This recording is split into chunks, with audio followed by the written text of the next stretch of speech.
ഞാനൊരു കാര്യം കാണിച്ചു തരട്ടെ. മസ്തയുടെ സ്പോർട്സ് കാറാണേ. പക്ഷെ ഇതിന്റെ ഒരു പ്രശ്നമുണ്ട്, എനിക്കിതിനകത്ത് ഇരിക്കാൻ പറ്റില്ല. കാണിച്ചിറങ്ങിയത് അല്ലെങ്കിൽ നിങ്ങൾ എടുത്തേനല്ലേ? ഇത് എടുത്തതല്ല, ഇതിനകത്ത് ഇങ്ങനെ കാല് കയറ്റി നോക്കി.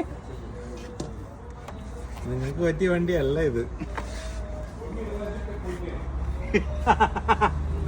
ഗിയർ മാറ്റാനൊക്കെ പറ്റുന്നുണ്ടോ? ഗിയറൊക്കെ മാറ്റാം, പക്ഷെ പ്രശ്നം എന്താ അറിയോ, ബ്രേക്ക് ഔട്ട് പറ്റത്തില്ല. പിന്നെ ഇറങ്ങാൻ വെച്ചോ വണ്ടിക്കകത്ത് കയറി. എന്നെ പിടിച്ചിരുത്തുന്ന പോലെ ഇത്. ഈ വണ്ടി അഥവാ മനാഫ് എടുക്കണോ? ലിഫ്റ്റ് ഇറങ്ങാൻ വേണ്ടി ഈ വണ്ടി അഥവാ മേടിച്ചത് വെച്ചോ, ഇതിനകത്ത് എന്താ കാണിക്കുന്നത്? ഇറങ്ങി ആളില്ലാത്ത സ്ഥലത്തുനിന്ന് മാത്രമേ വണ്ടിയിൽ നിന്ന് ഇറങ്ങാൻ പറ്റുള്ളൂ, കയറാനും പറ്റില്ല.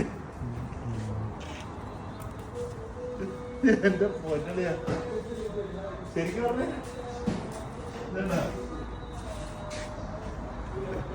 എന്റെ എളിക്ക് എത്ര ഉള്ളു ഈ വണ്ടിയെ? അതെ അതെ, സംഭവം പൊളിയല്ലേ. പക്ഷെ ഇതിനകത്ത് ഇതൊരു കാര്യം, വേറെ കാര്യമുണ്ട്. ഇത് കൺവേർട്ടബിൾ വണ്ടിയാ. ഇതിങ്ങോട്ട് മാറ്റി ഇതിന്റെ മുകളിൽ കൂടെ ചാടി കയറാം, കാലെടുത്ത് വെച്ച് കയറിയിട്ട് വേണം ഇടാനായിട്ട്. എന്തായാലും കൊള്ളാല്ലേ.